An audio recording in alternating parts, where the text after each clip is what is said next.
Hello and welcome to Sacred Psychology, the podcast for misfits and mystics. Here, neuroscience and spirituality go hand in hand. Join me, Tamara Powell, on a no-holds-barred adventure outside the box, because that's where all the truly great shit happens anyway.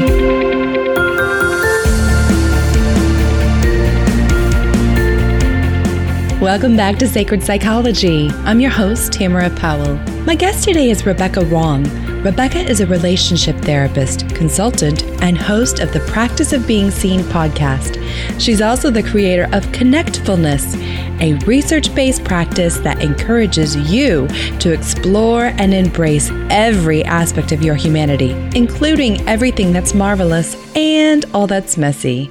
Rebecca has discovered that the meaning we make of our life story is where it all comes together. But staying engaged in the process of discovering that meaning, that is often our greatest challenge. So she invites her clients to get curious about what works and what doesn't, to make space for compassion, intimacy, and the ability to slow down and capture life's littlest moments. Rebecca believes that when you truly see yourself, you create the ripple that allows you to be the change you wish to see in the world. And that invites everyone around you to do the same. And she dreams that we can collectively learn, grow, and lean into the possibility of leaving behind a more resilient and compassionate planet than we were born into. Rebecca practices as a licensed clinical social worker in Hudson Valley, where she also resides with her husband, their spunky children, and a handful of four-legged furry mischief makers. In my conversation with Rebecca, we dive into that connectfulness piece. Think of it as a way of exploring sacred sexuality. What is it that allows us to connect on a deeper level than just physical intimacy? And what are some of those hurdles? It's quite an interesting conversation. So without further ado, here's my interview with Rebecca Wong. Hello, Rebecca. Hello, Tamara. How are you? I am well. Yourself? I am doing really well. Looking forward to the weekend and Halloween. At least it is time of recording. Mm-hmm. Oh, me too. Yes. Speaking of celebrations, we're talking about, intimacy today and connecting and all things related to that. We are. Talk to me about your practice. I love the name of it, Connectfulness. How did you get into it? What is your passion with it? All the things. Yeah, well, so it's really a place where all the things meet together, where we can explore what's messy and what's marvelous, where we can dive into how we hold all the different aspects of our life, the day-to-day, all the chores, all the doing, all the parenting and the work and the bills and all of that stuff, and infuse it with the intimacy and mystery and the sexuality and all of the other stuff where it can all be integrated together. Oh, I love that, because it really is so multi-layered, isn't it? It's so much is we can't just be in one place, one delightful place that we imagine in our heads all the time. Like, life just doesn't let us live there. No matter how much we try. No, and that's usually the problem, right? It's not the problem isn't that all these other things are happening. It's that we have these expectations for what it quote unquote should be that don't match up to our reality. That just popped an interesting question into my head. Do you think, especially as Westerners, I don't know, do we overemphasize sexuality, or is it underemphasized, or maybe it varies? I think it varies. Yeah, I think we don't quite know what to do with sexuality. That's a great way to say it. And it's like, even just acknowledging that it is a part of our identity. Mm-hmm. Like that feels threatening and scary to some. Yeah, which is always fascinating to me, because it almost is like, well, you wake up, you eat, you get hungry, you get thirsty, and then there's this urge to merge. Like, why? Yeah. Or not even merge, but just, like, touch yourself. Yes. Even if there's not somebody else around. Yeah. Or it even comes down to, like, I don't want to, is it okay if I'm a little? Of course. Okay. We get very graphic. Yeah. Even if it just comes down to, like, how do you choose to pee? Mm-hmm. These are different ways that we embody our body. Mm. That's a beautiful phrase, how we embody our body. So what led you into this sort of work? You're a registered licensed clinical social worker. Is that how they say it? I'm a licensed clinical social worker. Okay. How did I get where I am today? Yeah. These are big questions to start off with. Let's see. Go big or go home. It's always been my motto. I have always explored kind of the darker places. So when I started in my career as social worker, I started in the field of oncology. Wow. Started right at the end, life and death, like right there in the stuff that's hard to hold. And sat in a lot of relationship stories there. What I found was that the biggest dilemmas that people were facing weren't their mortality, but it was the quality of their relationships. Interesting. And it was in my work as an oncology social worker that I got interested in studying sex and relationships. And that's where I started this course, actually. I so love it started all the way back there. Yeah. Because you're so right. You were running towards what most people run away from. Cancer makes people nervous. You say that word and it's like the air goes out of the room and people start getting nervous and fidgety, and you're walking in to embrace that spot and hold sacred space in that spot.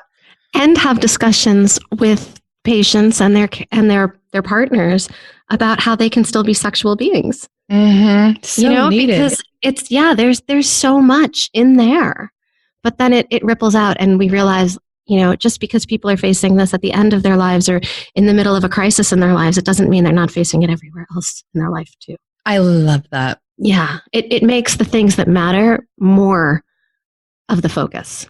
Yeah, certainly cancer is a perspective maker for sure, isn't it? It's just suddenly the things that don't matter can fall away. Yeah, it can be. It really depends upon a person's willingness to go there.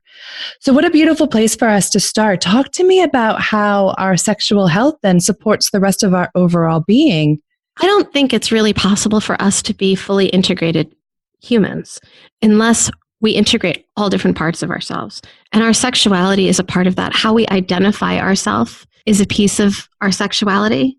Are you a boy? Are you a girl? Are you something else? Do you not feel that you fit in that binary? Do you feel like you're more fluid? Where are you in there? And whom do you like to relate to? Who do you want to have connections with? We're sexual when we're in utero. There are ultrasounds that show babies pleasuring and touching themselves. There is nothing about our lives that isn't sexual.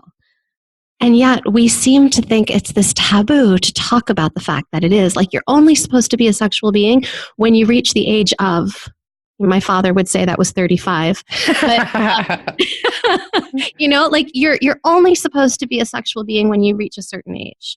And then it only looks in a certain way too. Right. And then it dissipates when you're another age, right? So there's only this block of time where you're allowed to be sexual. And I call bogus on that, because I think we're born sexual and we die sexual. Touch is touch. Pleasure is pleasure. And we all need to be touched.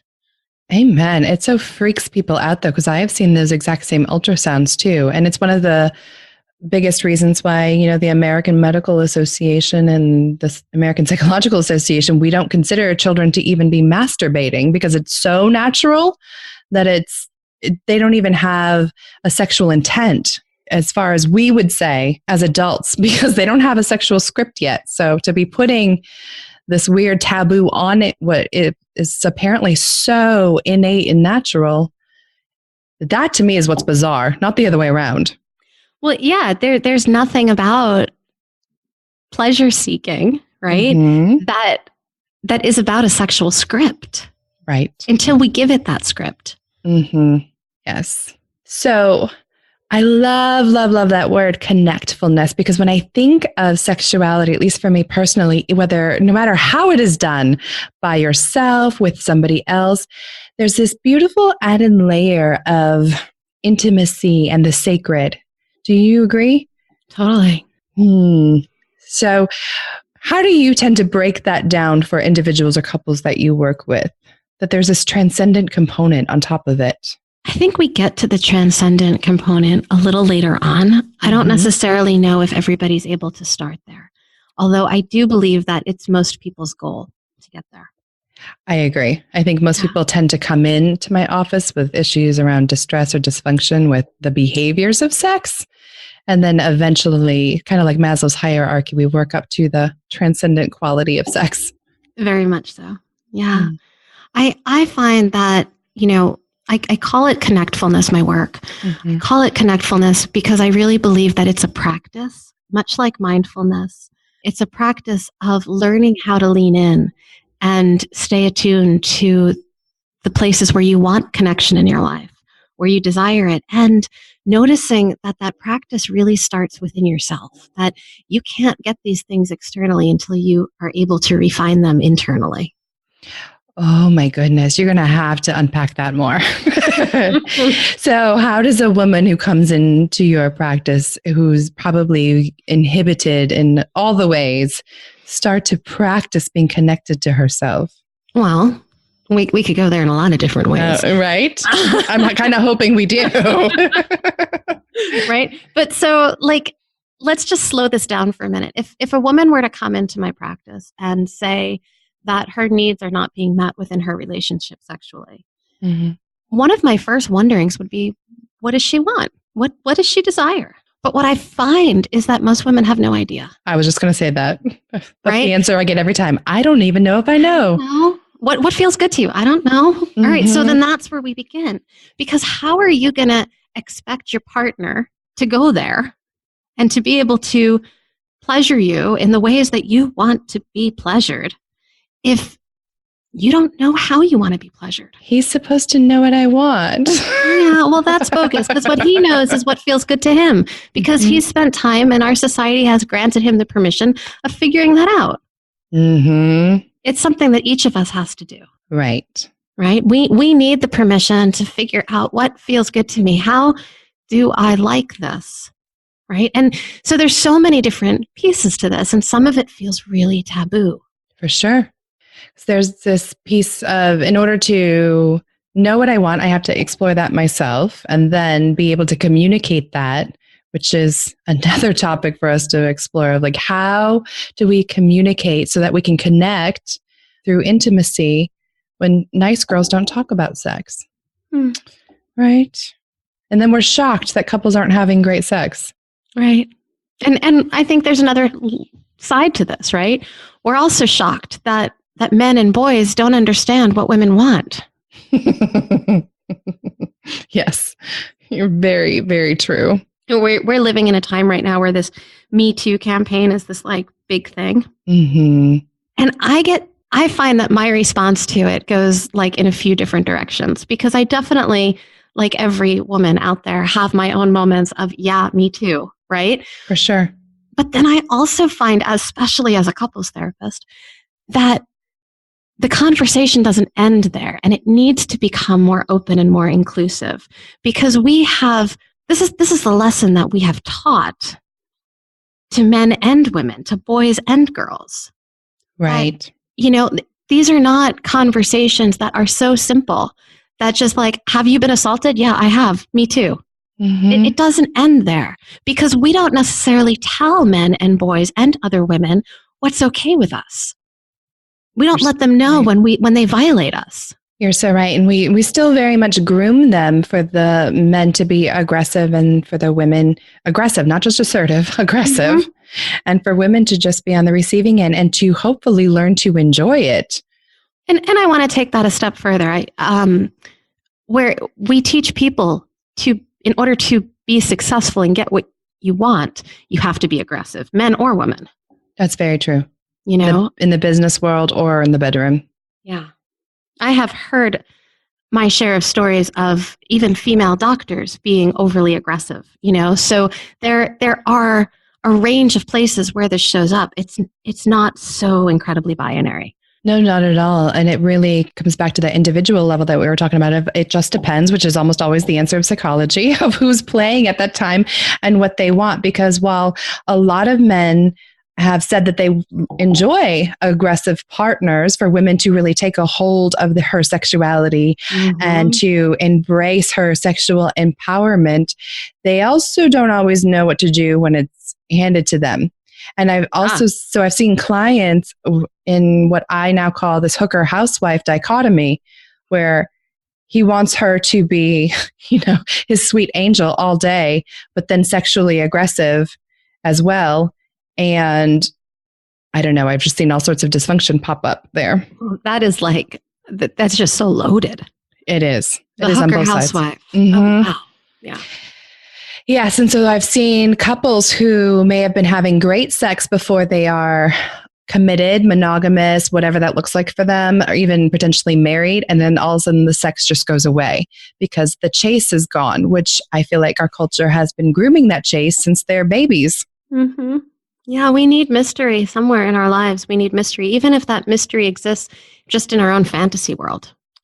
Yes. And hopefully not the mystery of I don't know what I want, though. No. Let's be clear about that. That mystery, that you need to solve that. Down. Yes. Yeah.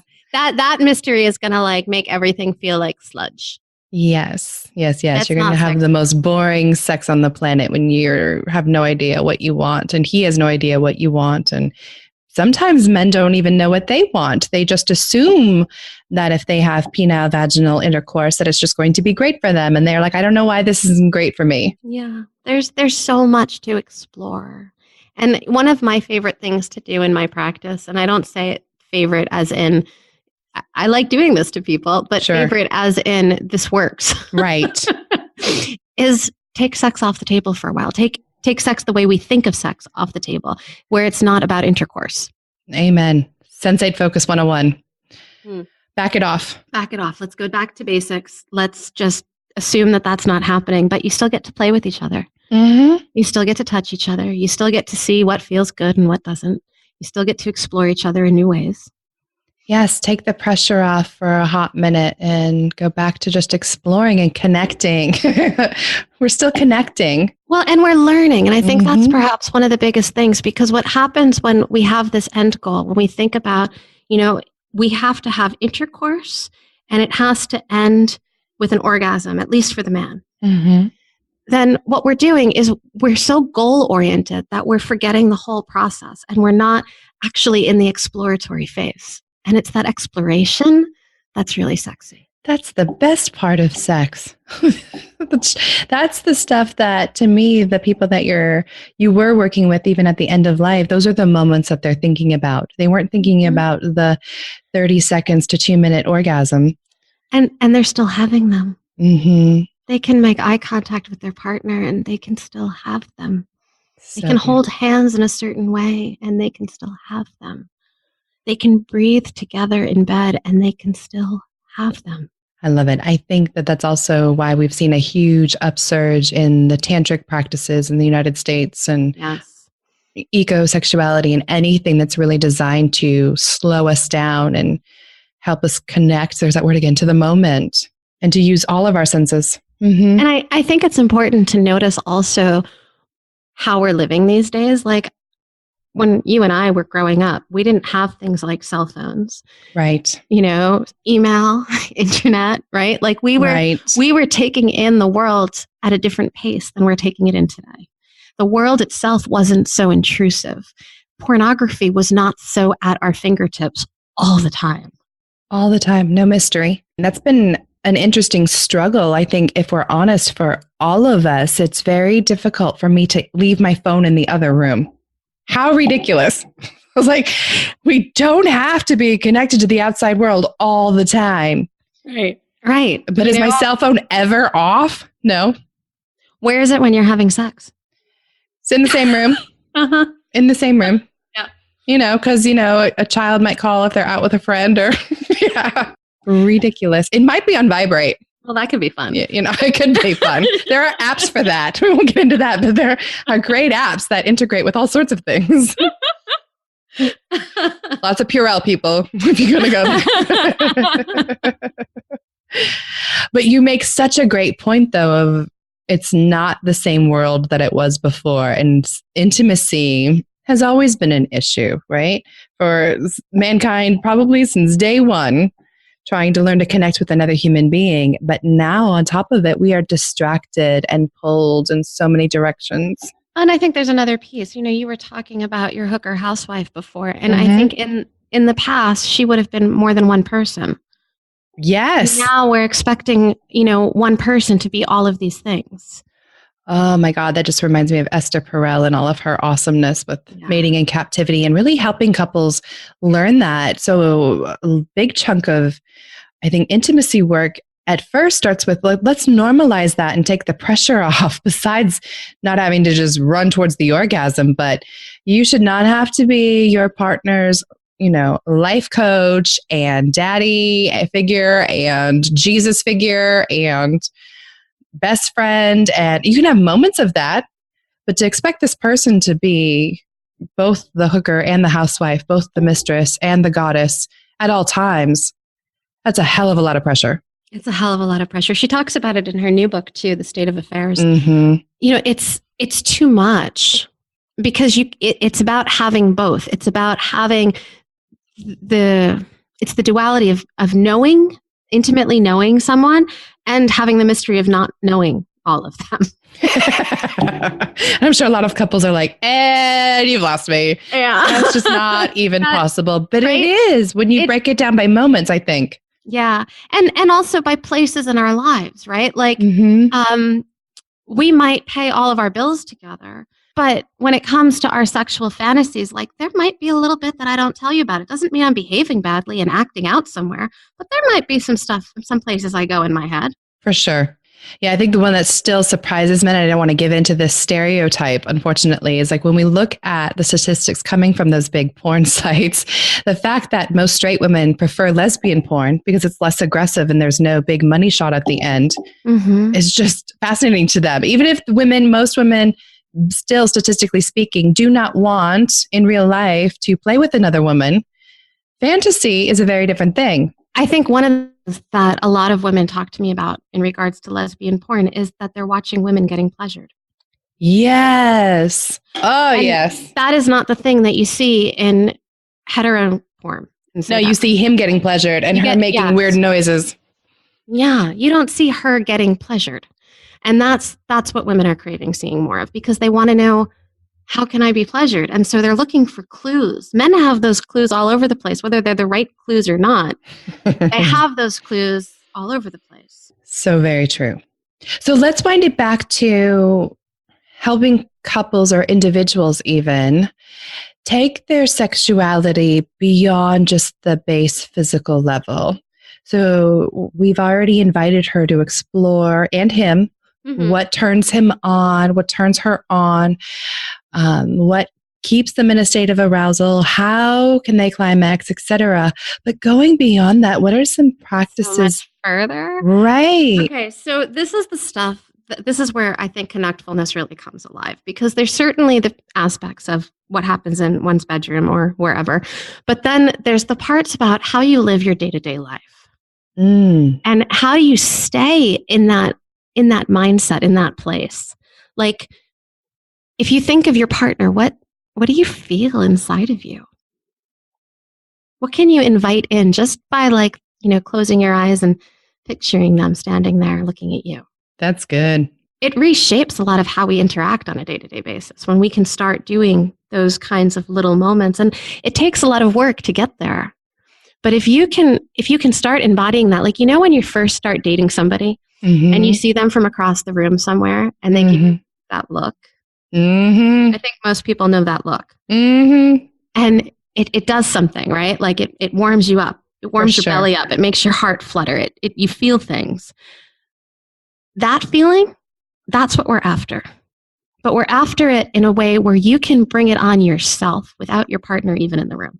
Right, which is very critical when couples have been struggling for a long while and they just don't even know where to start. And there's just a lot of hurt and damage. I think taking the pressure off and going back to the beginning is a beautiful practice.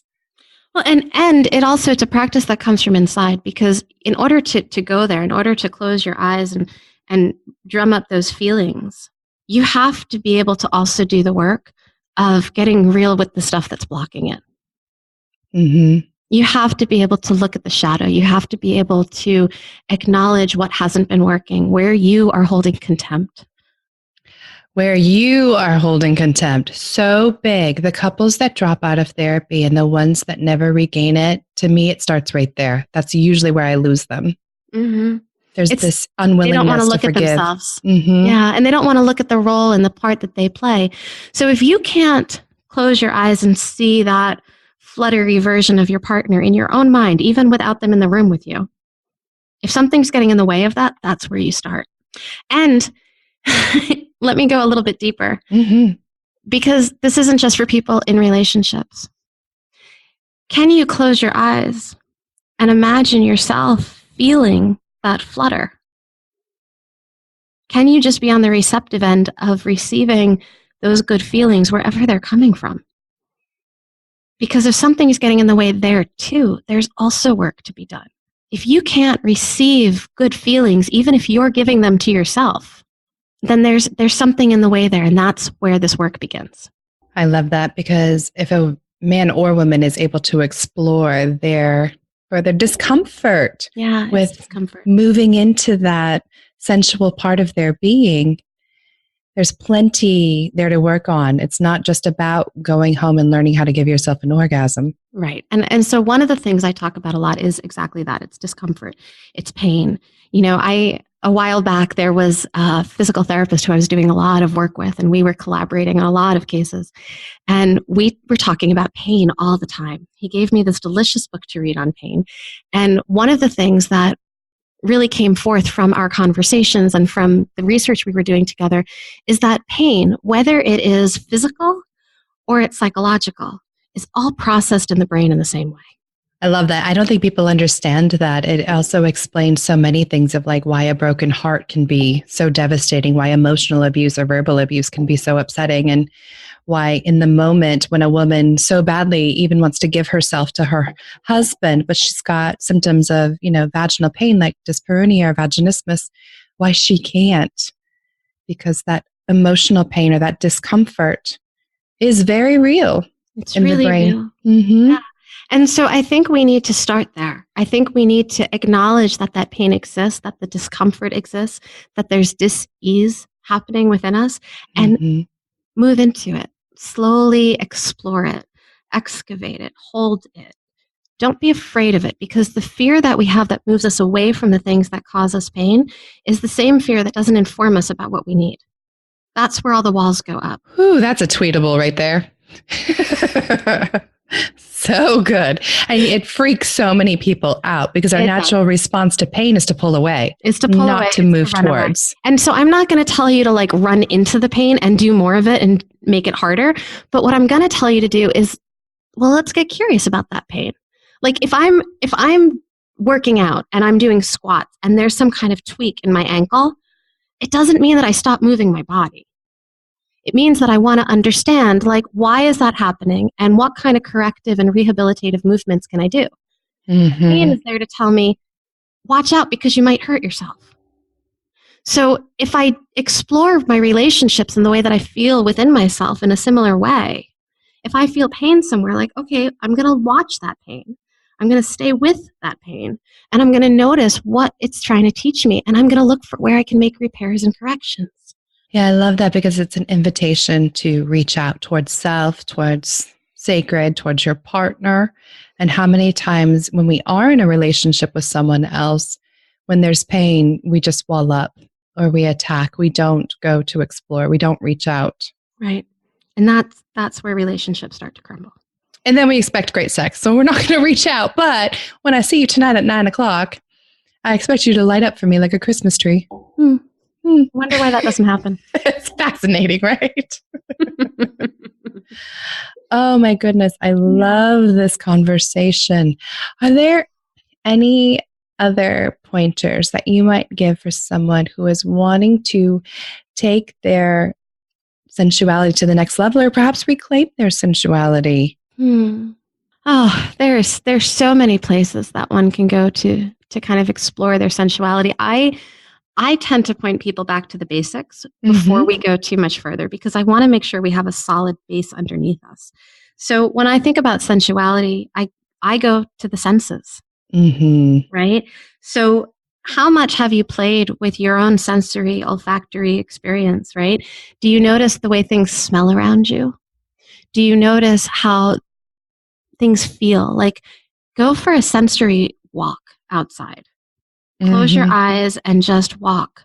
Notice what sounds you are experiencing, what the air feels like, what temperature it is. Does it change depending on where you step? What does it feel like when you're walking on the street or on grass or in the woods? Notice the different seasons, like really dropping into our bodies and our sensory experiences in life.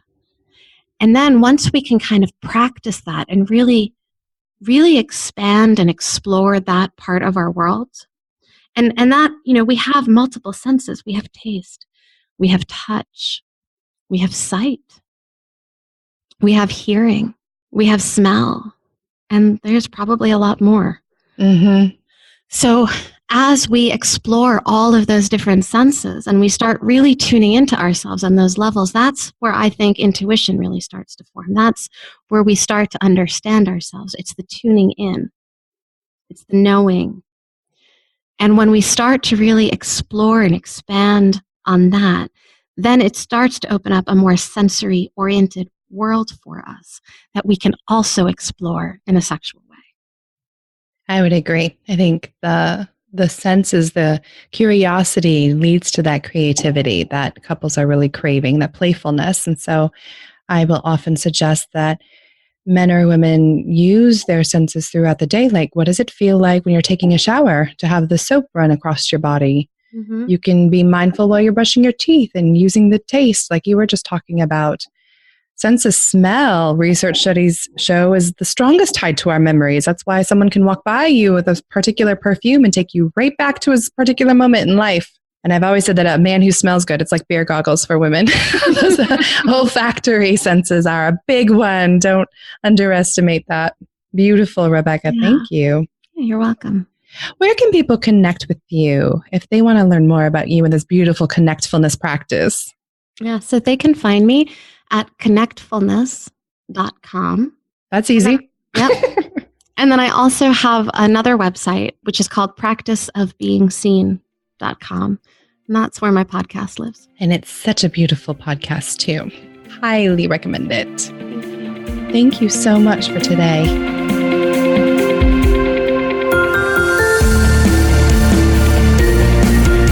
Thanks for listening to the Sacred Psychology Podcast. I pray you found some inspiration and empowerment to go out and make this life the most fulfilling possible. You can follow Sacred Psychology on Facebook and YouTube.